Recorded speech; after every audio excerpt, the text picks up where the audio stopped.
Hello and welcome to the Gooner Talk, back again with you guys for another episode of our Raw Reaction series, and specifically the Arsenal news show, joining you every single morning, 8 a.m. UK time. Hope you're doing good. Hope you're doing well. Hope you're enjoying life. As I continue to say, we get ever closer to Arsenal next play in the game, which I hope is going to be, I say hope, I know exactly when it's going to be. It's a week yesterday, but I hope that the days go faster. I hope that it gets nearer to Arsenal playing again.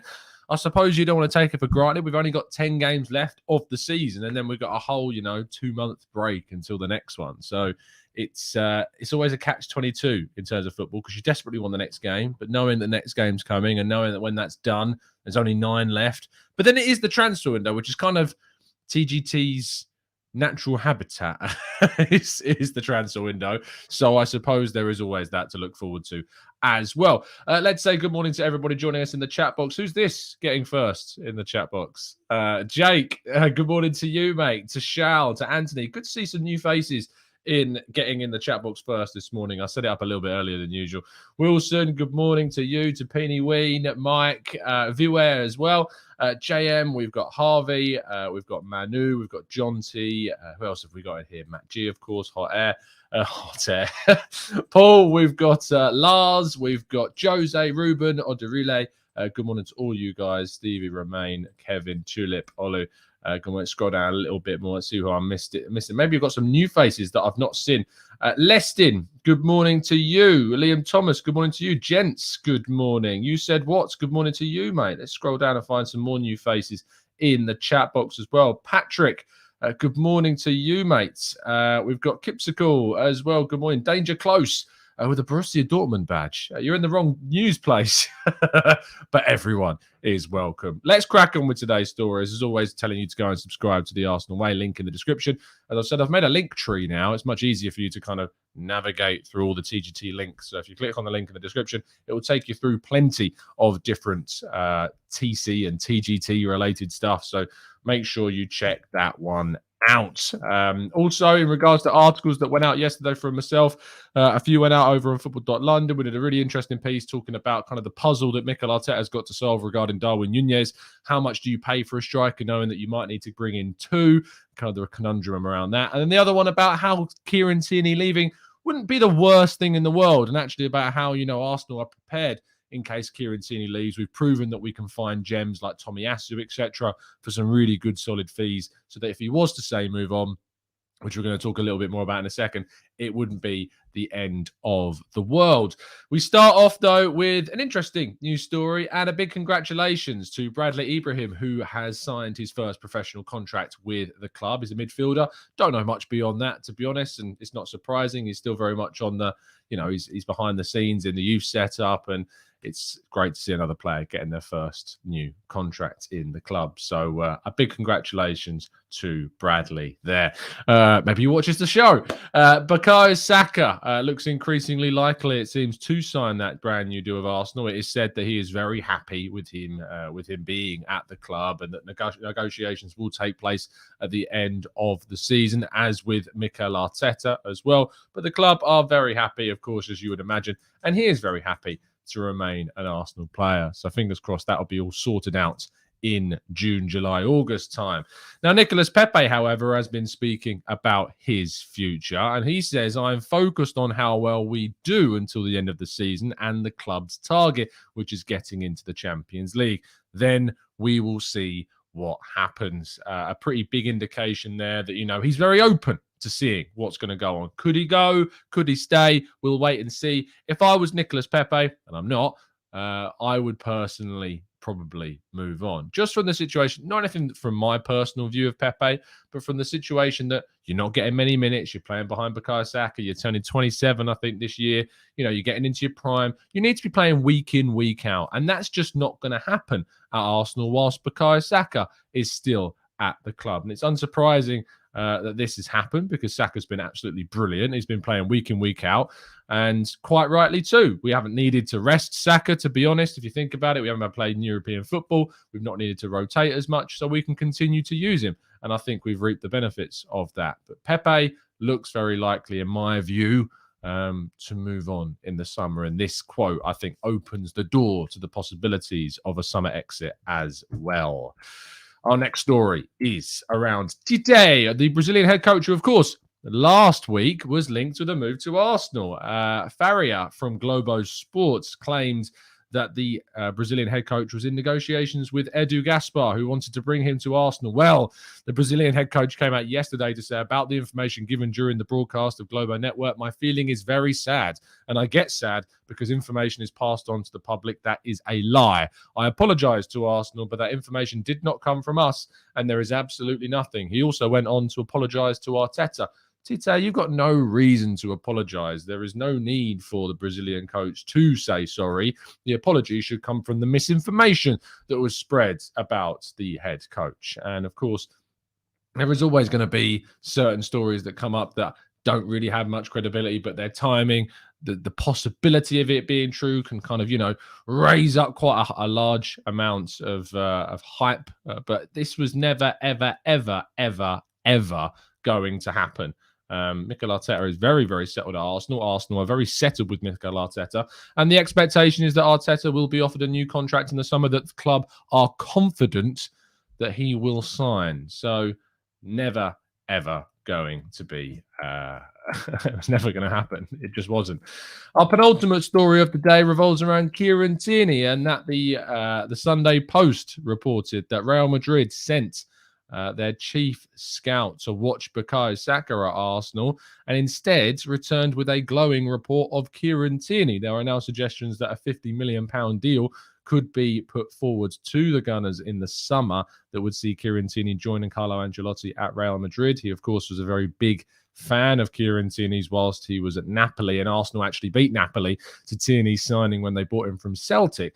So it's not surprising this is coming up. I don't have doubts about this link either. I don't think there's any discrediting proof of it not being true, but I do think that it's a deal that's very unlikely. I don't think Arsenal would want to sell him. But what I did write about yesterday was that I don't think that a Kieran Tierney exit is necessarily anything that would worry Mikel Arteta. I think that there is confidence in the recruitment side of our game that we can replace Tierney should he move on. What I also would say is that I think Tierney's a great player. I think he's a great professional. I think he contains lots of the mentalities that we are looking for in this Arsenal team. But what I would say is that I don't think he's irreplaceable. I don't think it'd be the same kind of weight as, say, losing Bukayo Saka. I don't think it would be that kind of same level of frustration or that level of hard work that would need to then go into replacing someone like Bukayo Saka. I think that you can get a very good fee for Kieran Tierney and probably invest less in a replacement and still get a very decent output. I think you look at players like Owen Wijndal, Grimaldo, left backs that can really offer you something going forwards and that can offer us maybe a little bit more than what Kieran Tierney has offered us going forwards this season, and replace him. I don't want to replace him. The point is that if he was, say, to move on, I don't think it's the end of the world. And yes, Reese, it's a good shout. We probably will do that as our daily poll for the day. In fact, let's do that right now. Let's put the poll into the chat box and we'll get some of your thoughts before we go on to our headline story of the day. Just waiting for the loading page to, load, in fact. So let's get this poll going in the chat box. Would you sell Kieran Tierney for 50 million plus, knowing we would sign a capable replacement in the summer? Mark, would you sell Kieran Tierney for 50 million plus, knowing we would sign a capable replacement in the summer? There's your question into the chat box. Let's get your votes going on that one as we move on to our final story, and then we'll return to that poll. When you do vote on the poll, make sure you drop a like on the video as well. Finally, coming out of the Netherlands, really interesting stories coming from an outlet that I consider quite reliable, and that is that Cody Gakpo could certainly join up with Arsenal in the summer. The news comes from Verbal International in the Netherlands, and they report that Arsenal are in pole position to sign the 22-year-old attacking wide forward Cody Gakpo, who has currently got 16 goals and 15 assists playing for PSV, mainly in a wide left position, but he has played a lot centrally. This is very interesting. Those of you that have been watching the show for a fair few, just weeks, to be fair, will know that I've spoken about Cody Gakpo on the channel and spoken about him being one of my preferred choices of players that we were to go for. We talked about Marcus Rashford the other day. I said that over Marcus Rashford, I would prefer someone like Cody Gakpo. I think the issue with the cost side of things is supposedly you'd be wanting to go for around 35 to 50 million euros. That's according to The Athletic, which is about 29 to 41 million pounds, somewhere within that kind of bracket. I think he is the absolute perfect profile of player that you can do a Thierry Henry-esque transition to turn him from a wide forward that's a goal scorer into your natural centre forward player that could be brilliantly versatile and brilliantly rapid and quick and a good finisher. I think that Cody Gakpo would be an excellent buy. I know there's lots of, what's the word I'm looking for? There's lots of apprehension because obviously he plays wide left and we've got Martinelli and we've got Smith Rowe. I think that there is real scope to turn Cody Gakpo into a really, really solid centre forward player, and there's that possibility that he could fulfill that role excellently. So we'll end up doing a tactical breakdown on him probably closer to the summer, of course, as we will do with all of our transfer targets. I really want to save up all of the data possible. I know that a lot of people have been asking for some scouting reports and stuff like that, and there's going to be some scouting reports on existing players like William Saliba and Balogun and the youth team as well, but I wanted to wait until the end of the season before we start doing our tactical breakdown. So we've got all the possible data from this year and we can do some serious comparisons across the leagues for all of the players that we're going to look to. I'm looking forward to the summer. I'm looking forward to the transfer window. I'm looking forward to pumping loads of information about transfer targets into your screens. So I'm looking forward to all of that. Do drop a like on the video as we move on to the Q&A section, as that completes all of the stories from today. Drop a like, subscribe, and let's get into the chat box and the questions.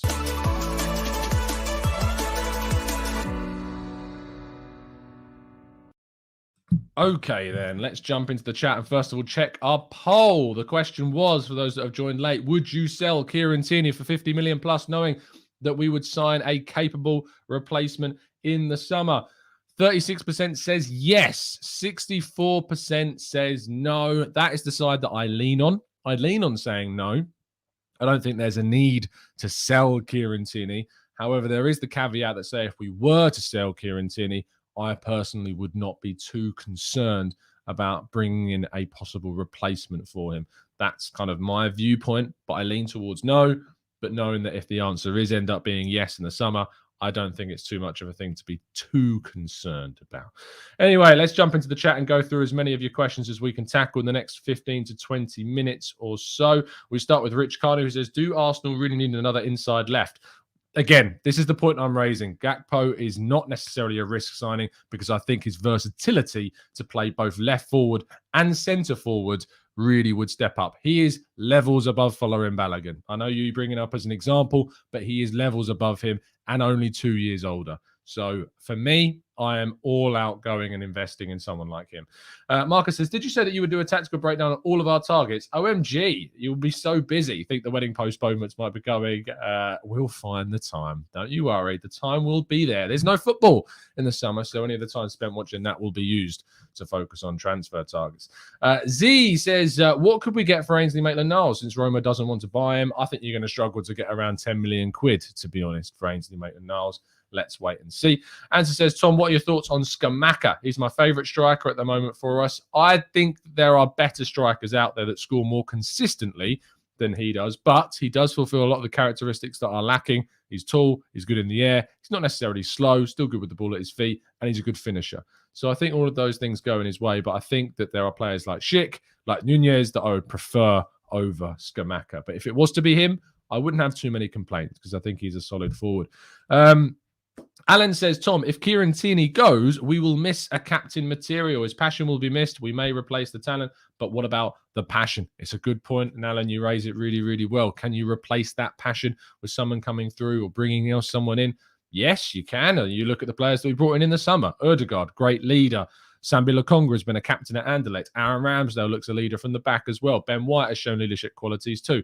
I think that we've shown that we can bring in players with leadership skills. So yes, you can bring that in, but there is a lack of guarantee that you can bring one in that has as much as Kieran Tierney.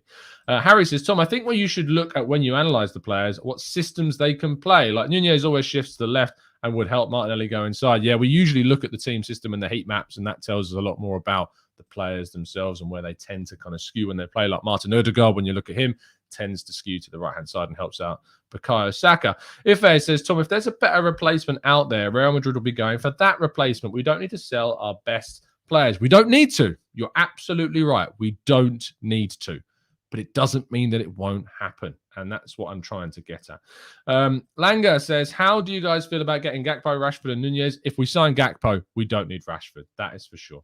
Let's go to Jabu says, the problem with selling KT is that you will struggle to get the personality. The footballing ability might be easy to find, but the personality will be harder. It will. But as I pointed out, we signed 3 leaders in the summer. It can be done. Anthony says, we should bring in a midfielder over the summer, and then should we send Lokonga out on loan?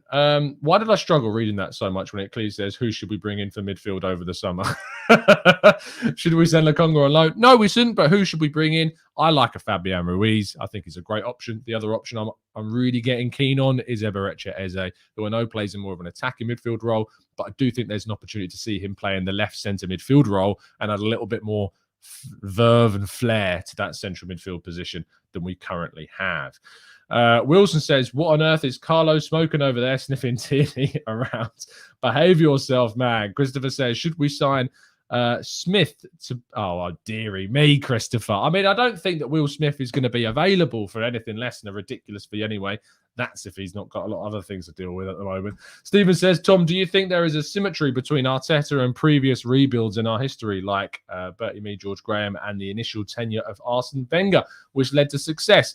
I'm much less familiar with Bertie Mee, but what I would say is from George Graham's position is that, you know, he moved out big established players. We're seeing that with Aubameyang. We're seeing that with Ozil. And he brought in young players. And you think about the players that George Graham brought in that led us ultimately in a couple of years' time to the 89 title. And you think about what we're doing now and replacing. So I think if you look at that, that's closer. I think there's more similarities to the George Graham rebuild than the Arsene Wenger one. Arsene Wenger was really good at kind of, you know, bringing in unheard of talents that was ahead of the time, started a new playing style. That's not really what's going on here. George Graham and Arteta's rebuilds, I think, are a lot more similar to the one that we saw under Arsene Wenger, but there you go. Wheelie says, would you rather sign Lang or Gakpo? Or rather Lang and Gakpo or Rashford and Gakpo? I would sign... it depends on the fees, Weedy. If you tell me that they cost the same, I'd get Gakpo and Rashford. But if it's a case of Lang would cost significantly less than Rashford, then probably Lang. Don White says, Tom, what do you think about Martin Terrier? I wouldn't be able to tell you anything about Martin Terrier, to be honest. Is he the guy that used to play for Lyon? Did he used to play for Lyon? Yeah, he plays for Rennes now. So I don't know much about him beyond the fact that, you know, he was linked to us, I think, when he was at Lyon in his earlier 20s, and I've heard nothing about him since. So I don't think he's worth it, because I feel like he would have jumped up on my radar if he was worth it at 25 years of age, to be honest. Austin says, you cannot keep on putting a money value on players when there are so many other factors that come into making that prices. The reason why we put the value on players is because that's what's reported, Austin. We use the money that's reported to use our polls. We don't just slap a random price tag on. 50 million is the reported price tag. That's why we've used it. Vinny says, if you could sign one player from the Invincibles for our team now, who would it be and why? Oh, Thierry Henry. Without a shadow of a doubt, Vinny. I think there's other times where you may have leaned on a Vieira, for instance, for our midfield, but we need that striker, and Thierry Henry definitely is the player that we need right now. You know, if we were looking at the period when Van Persie was banging in 30 goals a season for us, you wouldn't have said Thierry Henry back then. You would have said Patrick Vieira, or you would have said Sol Campbell, you know, adding a really world-class centre-back or a world-class centre midfielder. But right now, Arsenal need a world-class striker, and that's what we would have got in Thierry Henry. Coop Dog says, it is no guarantee that we can replace Tierney. Man City, Bayern and PSG have spent millions and haven't gotten a left-back close to as good as Tierney. Bayern Munich, Alphonso Davies, are you sure? I think you may have forgotten that one. Moaz says, how do you feel about an attack consisting of Gakpo, Nunez, and Saka? I feel very, very good about that. Very, very good indeed. Wilson says, if Arsenal beat Palace, do you think that Bailey should apologise for his awful prediction against Crystal Palace? No. Bailey's entitled to his opinion. And, I've predicted a loss before. I predicted a loss against Liverpool. I know it's different. But, you don't apologise for having an opinion. It's your opinion. As long as you put it across respectfully, you're entitled to it. That's all I would say. Other than the fact that he wants Renato Sanchez and Houssem Aouar. You can apologise for that. But no, he's entitled to his view on scorelines. Pepe says, after seeing Benjamin White play right back for England, is that the plan for Arsenal? Should Saliba stay? Obviously, Ben White played at right centre-back in a back three before shifting for the last half an hour or so to right back. I think what it actually means is that we've got more scope to what we're capable of doing. Ben White is capable of playing there. He's not adept there. He doesn't flourish there. He can play there. I wrote about this yesterday. I think that there's more scope to then not sign a right back. I don't think it necessarily has more impact on Saliba. I think it has more impact on Cedric and Brooke Norton-Cuffy than anyone else. I don't think Arsenal need to sign a right back. There are supposedly our colleagues of mine at Football London understand that a right back is on the agenda. A right back is something that Arsenal are looking at, as well as a centre midfielder and two forwards. But I don't believe that we need to be looking at a right back necessarily in the summer. John Sanders says, we're trying to build a back five like we had with the old guard of Adams as centre-half, so why sell Tierney? Again, I agree with you. I don't think we should sell him. It's just the idea about if he was to be sold, it doesn't really concern me at this point in time. Neil says, Tom, what is the insider input from Arsenal if Arteta will be backed in the summer? The expectation is that he will, Neil. The expectation is that there will be a significant outlay and that the ownership will back Arteta in the summer. That's the information that we've got. That's the information that Chris Wheatley, my colleague, has reported. So that's what I'm going with. And, that's where we're at. So hopefully that turns out to be the case and we are backing him and we are pushing hard for some of the best players in the market in the summer. Alan says, Tom, what do you think of Darwin Nunez? I saw some of the videos and breakdown videos and expert analysis. I don't think he's world-class. He's only 22. I don't think you're going to get a world-class 22-year-old just yet. I think you have to break into your mid-20s before you start about world-class. You get very few. Erling Haaland, Kylian Mbappe are two of the only ones that you'd look at. Vlahovic, I think, is bordering on that world-class level, but he's still not yet there.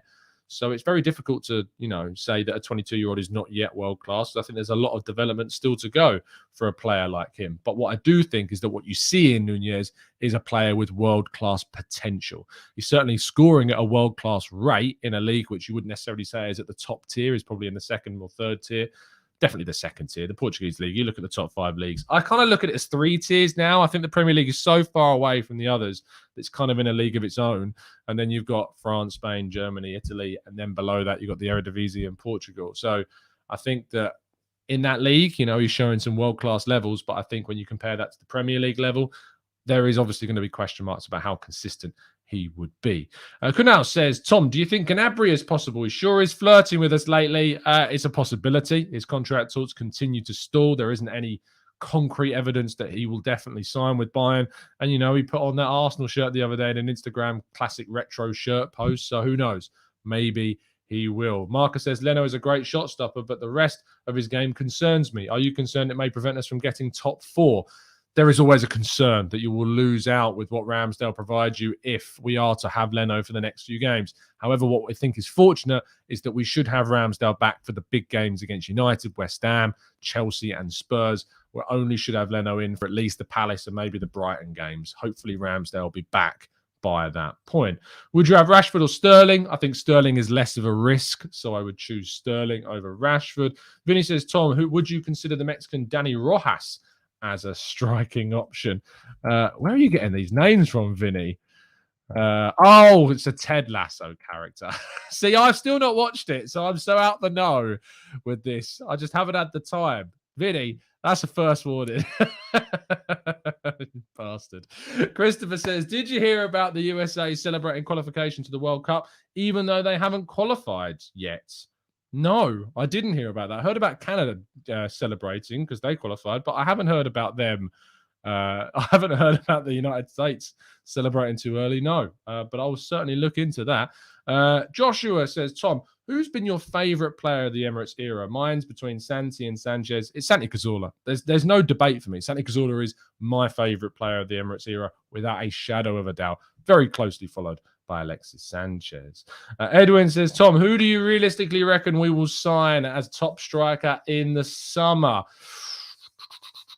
I think it will end up being... Oh, this is the impossible question because we've covered so many of them. Who do I think it will actually be in March? It's really hard. It feels like Nunez is at the top of the list right now, but it could be. It could be Nunez. It could be Calvert-Lewin. It could be Jonathan David. It really, really could be any of them. I'm really not willing to sit here and say it will be this striker now because there are so many choices and there is no real outright favourite, I think, at this moment in time. So there you go. Carl, no, sorry, I haven't, mate. I have not had the time to translate that link as of yet. I only saw your message offhand when I was on shift, so sorry. I have got a day off though, so I'll try and give it a go today.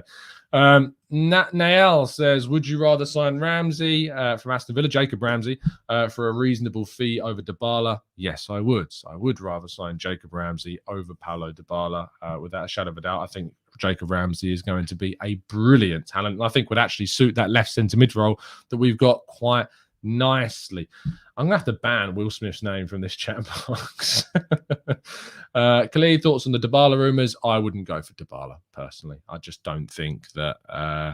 it's the right move. I think he's fine if you bring in another striker that's more physical and you can play him alongside someone, but I don't look to him as I don't look at him as a player that's going to take us to the next level on his own as the number 9. So it would have to be in conjunction with another more physical style forward in the summer. If it is that, then I'd be okay with it. Rich says, Tom, Tierney only 50 million, one of the best left backs in the league. Let's make that 100 million, please. Yeah, they just don't go for that much. You think about players that have gone in that position for that amount of money. Ben Chilwell was one of the best. It was at the time the best left back, went for £50 million. Left backs, that's genuinely the price that you pay. That's what it would be. I think it would be around that. And I also have seen reports suggesting that's what it would be if he was to move on because he's just signed a brand new deal. So, yeah, it absolutely would be that. When you see, I mean, look at this. Carl saying Lautaro Martinez is available for 58 million. He's only just signed a new deal. Lautaro Martinez, the striker, goal scorer, consistent, great player. I don't think you're getting anything more than much than 50 million. That's why I think when people say Saliba's worth 80 odd million quid, no, he's probably worth about 40 max, 30 to 40 million pounds, William Saliba, in today's market. The expectations on players' prices are mad. And often they are skewed because certain players have release clauses like Isaac and Nunez and players like that. So I think that's why it's slightly different to what it usually is. But that is where we're going to wrap up. Thank you so much, guys, for tuning in. This should mark the start of a few days where you've got 2 shows coming up for you.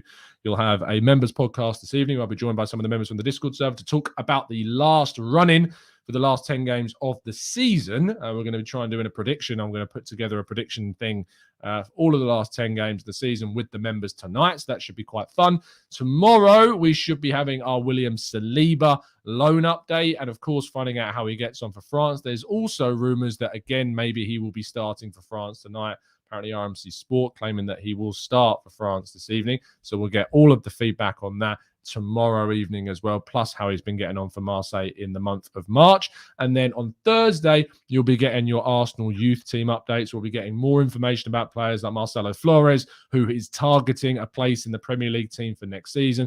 Another quick chat about following Balogun's loan spell, and Brooke Norton-Cuffy is going to take a special mention in that show too. So plenty to come this week. And of course, all the usual 8 a.m. morning shows as well. It's been an absolute pleasure to join you. Drop a like on the video, subscribe to the channel if you're new, and as always, up the Arsenal.